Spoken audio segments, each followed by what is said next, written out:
From great athletes to great words, we are celebrating summer. And now that things are starting to finally open back up, we are celebrating right here on commUNITY.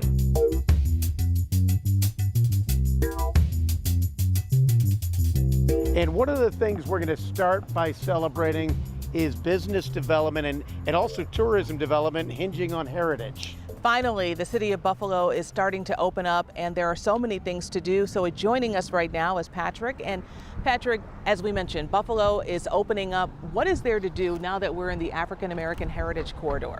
Well, you know, cultural tourism, our assets are really so important to our overall visitation.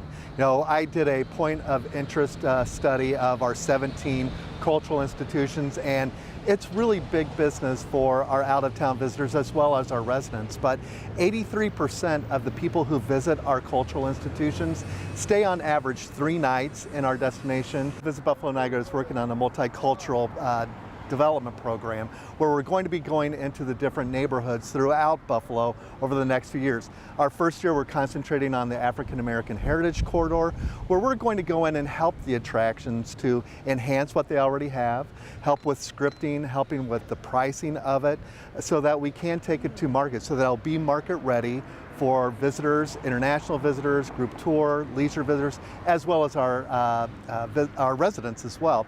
And it will be another revenue generator for these attractions. Very cool. And you know, Patrick, we've lived here long enough to remember people saying, why would you want to go to Buffalo? And you know, it seemed like the game changer was the Darwin Martin House and the whole switch over to tourism and preservation, because preservationists used to be a dirty word in this town. Exactly. And they were obstructionists. Now it's kind of opened up the gateway to the future, hasn't it? It has. Well, you know, you think about the history and culture of Buffalo, and that's what makes it so important and so relevant and unique for visitors to come here. And that's why we want to preserve those experiences for our visitors so that they can come and get the flavor, hear the music, you know, experience the people and the stories that are so important to our history. And so to be able to preserve that is just really critical for the communities as well, for the residents that live in them, that have been here for generations. And so we want to make sure that we're preserving all of that for not only our visitors, but really for our residents. You know, and we're standing across from the Michigan Street Baptist Church, and I know there have been discussions whether it was stopped on the Underground Railroad, whether it wasn't, but the thing that is not debatable, it's genuine, it's real, and that's what people are looking for now, right? Oh, absolutely, where you can actually look at where the slaves actually were housed, you know, as part of the Underground Railroad, and see that space, and you know, imagine their experience of, you know, coming to Buffalo and getting so close to Canada and having that be one of the stops, and you know, waiting for the right time, and you know, to actually maybe picture yourself in that little space and what they had to feel, and the, you know, the trauma of all of that, and just the overall experience is really something that needs to be shared. And for Buffalo to be a part of that is just really important. Just think, the ground that we're on right now is where slaves trying to get to freedom likely stood. After that, Jesse Nash and Mary Talbert. I mean, we're walking in the steps of giants. Oh, absolutely, and that's what's so important. And we need to preserve all of that and be able to tell those stories, because it is part of our history.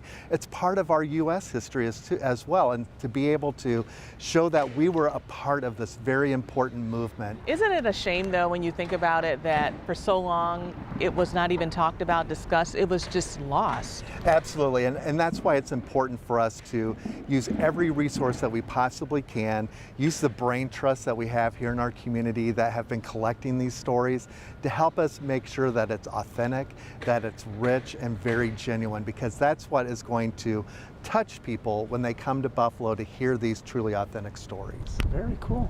Patrick KALER from Visit Buffalo Niagara, thank you very much. Thanks for being on commUNITY. You bet. All right, and now we're going to talk about the right words in the right order. A fellow performing arts grad who's making it big and turning Buffalo poetry in motion. Her name is Jillian Hainsworth. The revolution will not be streamed live on Facebook, Twitter, or IGTV. You will not be able to start it over if you missed a part, and you won't need to tap it twice to see its heart. The revolution will not be brought to you by Nike, the NFL, or Jay-Z. We will watch it succeed in HD without taking a knee. The revolution will not be televised.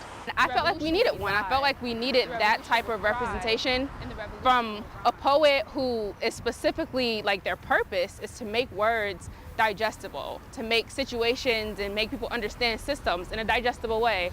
So I went to a few different council members asking, like, can you back supporting this role, and hit a couple dead ends, but I didn't quit.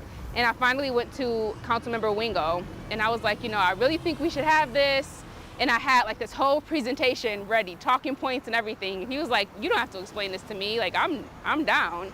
So I didn't necessarily want to be the first poet laureate.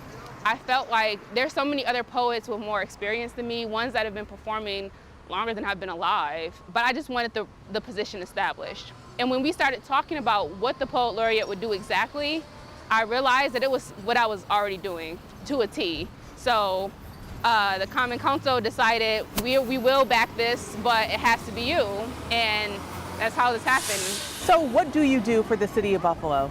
So I perform at official City of Buffalo events, or I'll attend events on behalf of the city. It might be peace vigils, it might be like balloon releases, things like that, where it might not be appropriate to have a politician voice, but you still need some sort of official capacity saying we recognize what's happening in your life or in your community, and that's where I get to step in and do poetry instead of making a speech.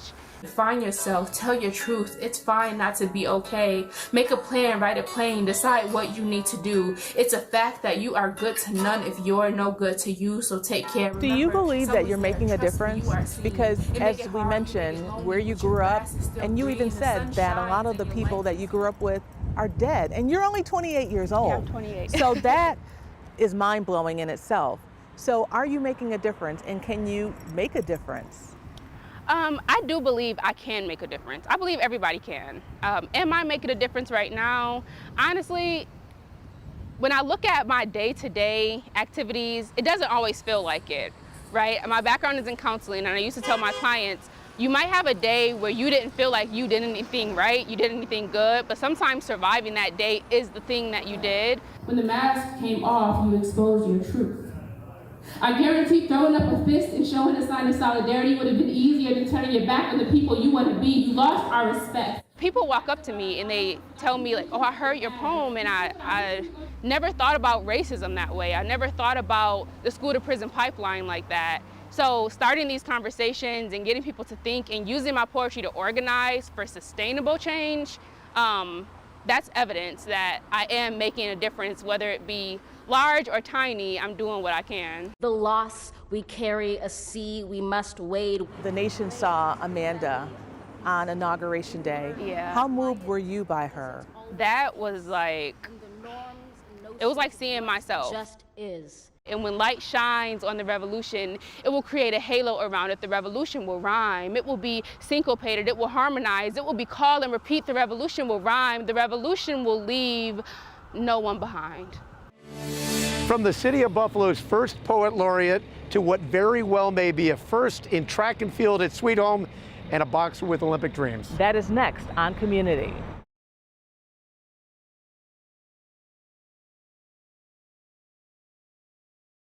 Welcome back to Community. In this segment, we are celebrating athletic prowess. No, not me. Athletic prowess in general. He is talking about himself. Right now, Channel 2 sports anchor Ashley Holder sat down with someone who has Olympic dreams. Many athletes put years of training to the test. Here's another Buffalo connection to the Tokyo Olympics. ASTRID AMANDAZI is a Damon College student. He is a soaring star for the track and field team, but he also wants a spot on the Ugandan Olympic boxing team. Get this, he is a registered nurse, served in the Army, and a track and field athlete, and a full-time student. I don't know, I just do it. I just do it. When I have training, I just train. When it's time to go to work and then pay bills, I just go to work, usually overnight shifts. And then it's time for school and study. Sometimes I get back work, not studying too much or slacking.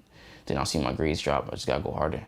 He's been to Worlds and the Golden Gloves, and now the Olympics is in the forefront. We've been working on it.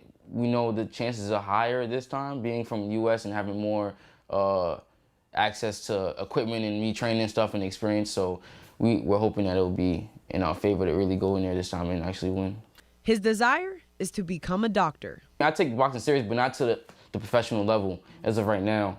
I'm so young. I feel like as long as I'm active and fit, I can come back every 4 years and do this. And maybe one day I'll make the USA team. I don't have to go all the way to Uganda, but if not, then I'll just keep going, keep trying every 4 years. Ashton Khan played basketball at Canisius College in 2010 and 11 before playing pro in Europe. To Khan on the buzzer. It's the three! And the University of Worcester Arena erupts! Now Khan is helping kids and connecting virtually through OutSchool's online learning platform. What's up, guys? My name is Teacher Ash, or you can call me Coach Ash. I am from Toronto, Canada. Being able to connect with students not only from the US, but from Canada, Australia, Ireland, England, Barbados, Africa, you know, just really just touching lives in a positive way. I'm working with young learners and student athletes all around the world and helping them with sports, fitness, but not only that, I'm helping them with their life skills as well, building confidence, financial literacy courses, just learning different things, kind of bridging a gap on some things that are not taught in a traditional school setting. Do you wish what you're doing now you had? Yes, I do. It would have been very, very helpful. Like, for example, one of my courses is called How to Become a Successful Student Athlete.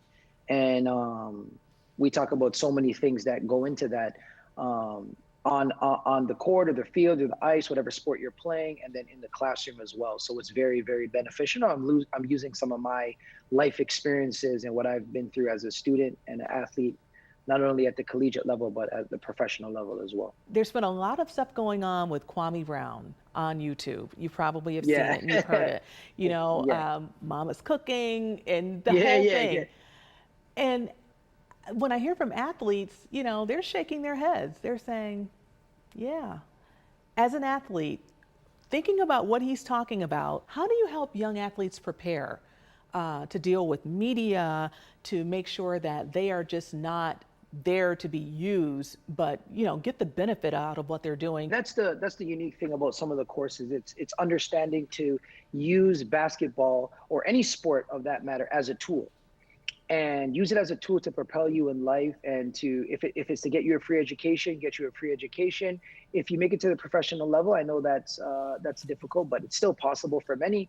You know, using your money wisely, just like Kwame Brown is, you know, discussing, like you said, the Mama's Cooking, and he's getting frowned upon, but he was a #1 draft pick. So it's like, how are you getting frowned upon as a 1 percentile human being on the earth? OutSchool offers more than 100,000 interactive online classes, and there are summer camp options. So the programs I have are all on outschool.com.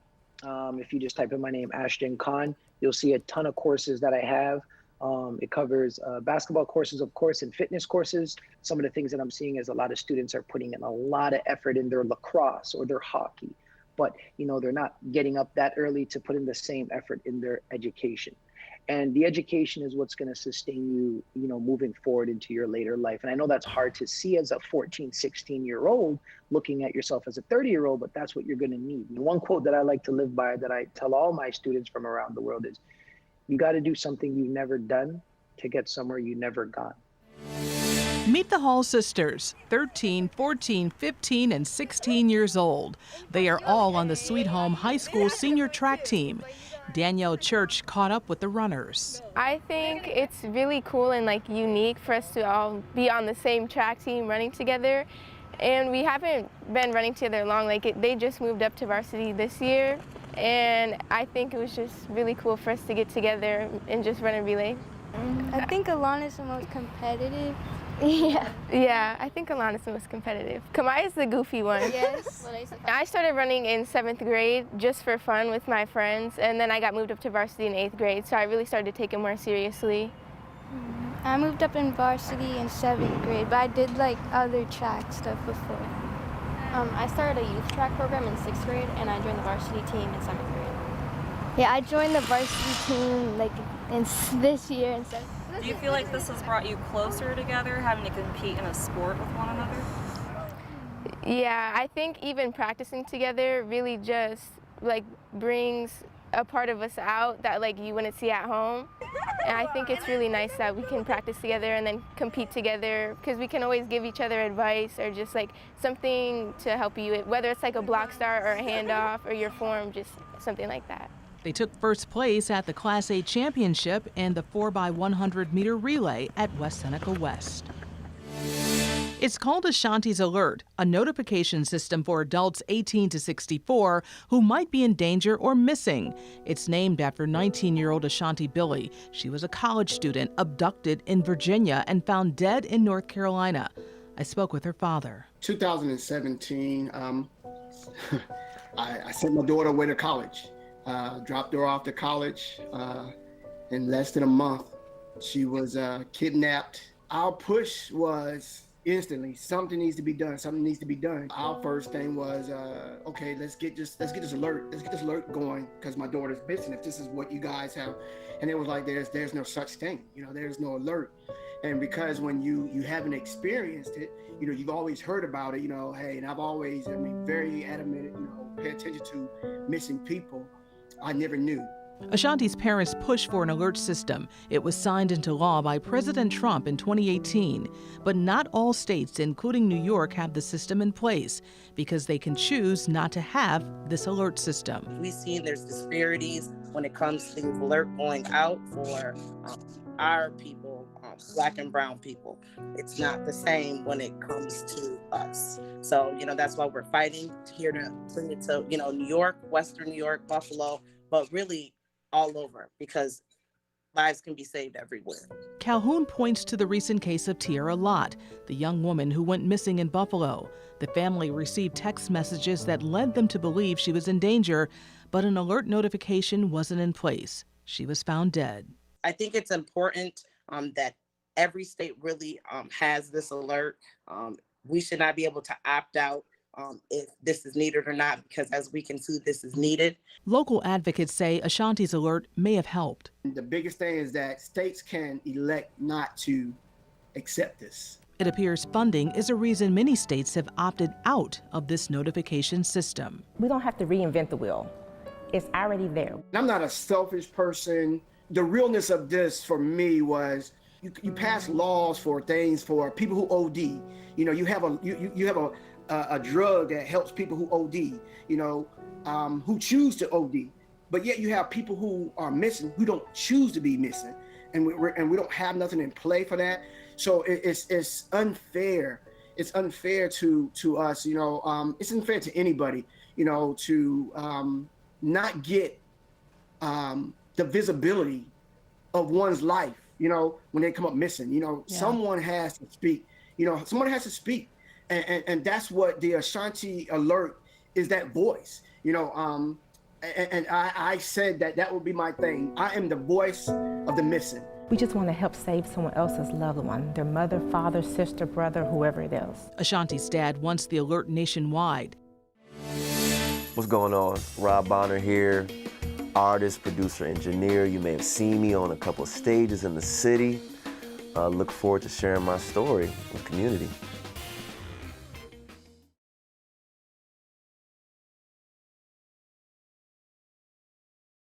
Summer concerts are so needed in Western New York, and live music is so great, and there are so many great local artists here. Yeah, including one we're about to talk to, Roderick Bonner III, who goes by Rod Bonner.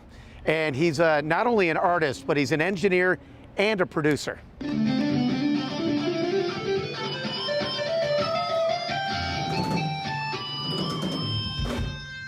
I lived in a house of music. My dad, he's a saxophonist. My mother, she's a singer. She was singing in church. 3 years old, I started doing drums. 4, I took piano lessons. And from there, just the cultivation just really began. And over the years, it kind of just blossomed. Content is everything. Back then, that's what we enjoyed. It was a story being told. I ended up settling on piano. I don't know what it is about just having just my hands just free flowing through 88 keys. It's just hearing those melodies. And as a pianist, you play so many different roles. You're chordal, you're rhythmic. You're in a sense, leading the unit because you know each part. You know the rhythm, you know choreo, you're melodic.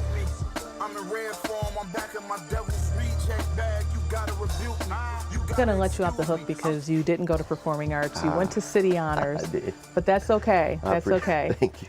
But from City Honors, you pursued music. I did. I actually had an incredible musical staff there that kind of saw the potential in me. Linda Appleby, I always see her and credit her because she saw it early and gave me that push. From there, I attended Berklee College of Music for 4 years. I had a music business degree. That was incredible time.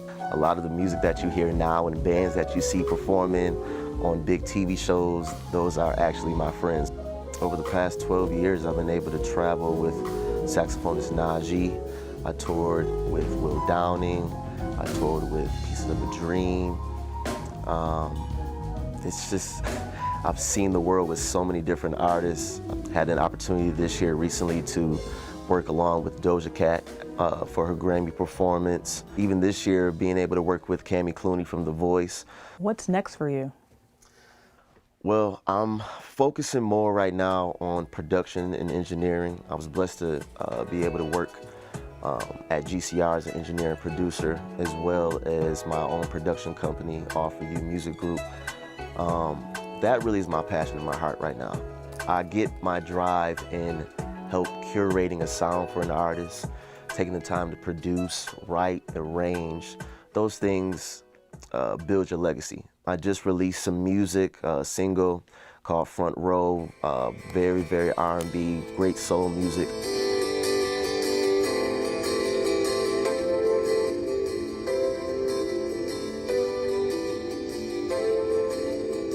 I'm focused on, trying to help my city, in their musical journey. Today it is Griselda. Yes. It's your Cammy Clooney's, it's, your Grab It's I'm working alongside with Benny DeRosa, Vitamin D. We perform every Wednesday at Giancarlo's right now. We're playing all of your favorite hits. We may give you Frank Sinatra at the beginning and then give you Bruno at the end. So great vibes. I'm gonna leave the door open. Love it. I love it, and it's a rich sound, and it gives me a nostalgic vibe. I'm working with Cammy Clooney. She has a ton of different events coming up throughout the entire year. She's an incredible vocalist, so you'll be able to see me perform with her, and I'll make sure I'll do some solo things as well. I pride myself in is staying true to my voice and my sound. It's very, very easy to conform to what we hear because it's the cool thing to do or it's viral. But music for me always has been an opportunity and a space for substance. Say what you want, express how you feel, be true, be pure about it.